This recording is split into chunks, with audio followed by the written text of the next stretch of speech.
여러분, 안녕하세요. 오늘은 제가 정말 꼭 드리고 싶은 이야기가 있습니다. 요즘 TV나 인터넷에서 양파 좋다는 얘기 많이 들으시죠? 혈관을 깨끗하게 해준다. 피를 맑게 해준다. 콜레스테롤을 떨어뜨린다. 이런 말들을 들으면, 아, 나도 양파 좀 챙겨 먹어야겠다 하시는 분들 많으실 거예요. 그런데요, 그게 다 맞는 말은 아닙니다. 양파는 분명히 좋은 음식이지만 잘못 드시면 오히려 간과 신장이 더 힘들어질 수 있습니다. 제가 진료실에서 환자분들을 보면 선생님, 저는 매일 아침 생양파 반 개씩 먹어요. 피가 맑아진대서요. 이렇게 말씀하시는 분들이 꽤 많습니다. 그런데 막상 피 검사를 해보면 간 수치가 올라가 있거나 신장 기능이 떨어진 분들이 많아요. 왜 그럴까요? 오늘 그 이유를 아주 쉽게 풀어서 말씀드리겠습니다. 양파에는 퀘르세틴이라는 항산화 물질이 들어있습니다. 이게 혈관벽을 튼튼하게 해주고 피가 뻑뻑해지는 걸 막아주는 좋은 역할을 합니다.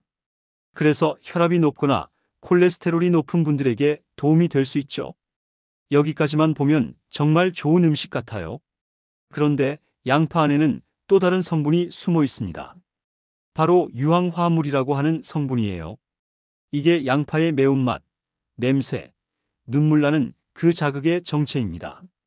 유황화합물은 적당히 먹으면 해독 작용을 도와주고 혈액순환에도 도움을 줍니다. 하지만 양이 많아지면 이야기가 달라집니다. 이 성분이 간에서 해독되고 신장을 거쳐 소변으로 빠져나가야 하는데 나이가 들면 이 해독 능력이 떨어지거든요. 그래서 양파를 많이 먹으면 간과 신장이 그걸 처리하느라 더 지쳐버립니다. 특히 약을 오래 드시는 분들은 간이 이미 약해져 있는데 그 위에 양파즙이나 생양파를 매일 드시면 몸이 버티질 못하는 겁니다. 진료실에 오신 한 어르신이 계셨어요. 양파즙을 1년 넘게 하루도 빠짐없이 드셨답니다. 혈관을 깨끗하게 하려고 그러셨대요. 그런데 간 수치가 비정상적으로 올라가 있었고 신장 수치도 조금씩 나빠지고 있었습니다. 양파즙이 나쁘다는 게 아니라 그분의 몸이 그걸 해독할 준비가 안 되어 있었던 거예요. 게다가 양파즙에는 당이 들어간 경우가 많습니다. 달콤하니까 먹기 좋죠. 그런데 그게 문제예요. 당분이 높은 양파즙을 꾸준히 마시면 혈당이 올라가고 결국 혈관이 더 손상됩니다. 혈관을 위해 먹었는데 오히려 혈관을 해치는 아이러니한 상황이 생기는 겁니다. 또 어떤 분들은 생양파를 매일 공복에 드시기도 해요. 그건 정말 피하셔야 합니다. 공복 상태에서는 위산이 강하게 분비되는데 양파에 들어있는 자극 성분이 위벽을 공격합니다. 그래서 속이 쓰리거나 더부룩해지고 위염이나 역류성 증상이 생기기도 해요. 특히 나이 드신 분들은 위 점막이 약하기 때문에 생양파를 매일 먹는 건 절대 권장하지 않습니다. 그럼 어떻게 해야 좋을까요? 양파를 아예 끊으라는 게 아닙니다. 조금만 조리법을 바꾸면 몸에 부담 없이 건강하게 드실 수 있습니다. 생으로 먹지 마시고 익혀서 드세요. 볶거나 구워 드시면 매운 성분이 줄어들고 혈관에 좋은 성분은 그대로 남습니다. 익힌 양파는 부드럽고 단맛도 나서 위에도 훨씬 편합니다. 또 양파를 혼자 드시기보다 다른 채소와 같이 조리해 드시면 더 좋아요. 예를 들어 브로콜리나 시금치, 당근 같은 채소랑 함께 볶으면 양파의 자극적인 성분이 완화되고 간의 해독 효소가 도와주면서 몸에 부담이 덜 갑니다. 제가 환자분들께 늘 드리는 말씀입니다. 좋은 음식도 너무 자주, 너무 많이 먹으면 독이 됩니다. 양파도 마찬가지예요. 하루 한두 조각이면 충분합니다. 그 이상 먹을 필요도 양파즙을 매일 마실 이유도 없습니다. 일주일에 서너 번 정도 밥 반찬으로 자연스럽게 섭취하시면 됩니다. 요즘 인터넷에서 양파즙, 흑양파즙, 발효양파 등 여러 제품이 많죠. 광고 문구를 보면 혈관이 깨끗해진다, 피가 맑아진다, 이런 표현이 너무 많습니다.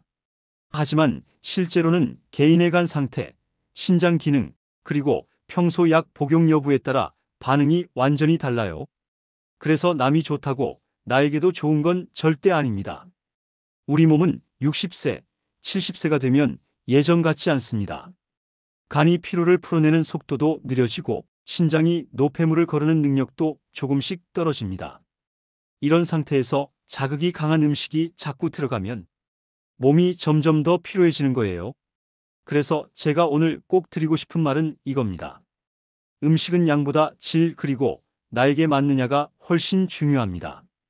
혹시 요즘 피로가 쉽게 오거나 소변색이 짙고 냄새가 강해졌거나 식후에 더부룩하고 속이 답답하다면 그건 몸이 보내는 신호예요.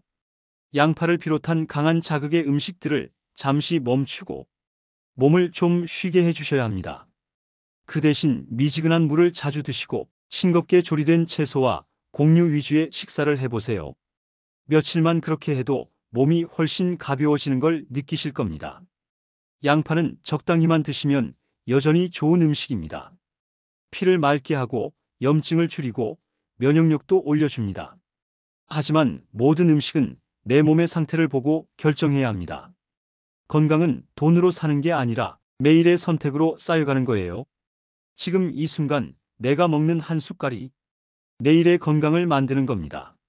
그러니까 오늘부터는 양파를 무조건 많이 먹는 대신 나한테 맞는 양, 부드럽게 조리된 양파를 기억하세요. 이렇게만 바꿔도 간이 편해지고 혈관이 맑아지고 몸의 피로가 훨씬 줄어듭니다.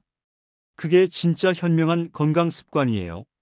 그리고 마지막으로 꼭 기억하셨으면 합니다. 양파는 약이 아닙니다. 음식입니다. 음식은 약처럼 먹으면 독이 되고 음식답게 먹으면 약이 됩니다. 건강은 거창한 게 아닙니다. 하루 세 끼 그 식탁 위에서 이미 만들어지고 있습니다. 오늘부터는 조금 덜 자극적으로 조금 더 따뜻하게 드세요. 그게 내 혈관을 지키고 내 간과 신장을 살리는 첫걸음입니다.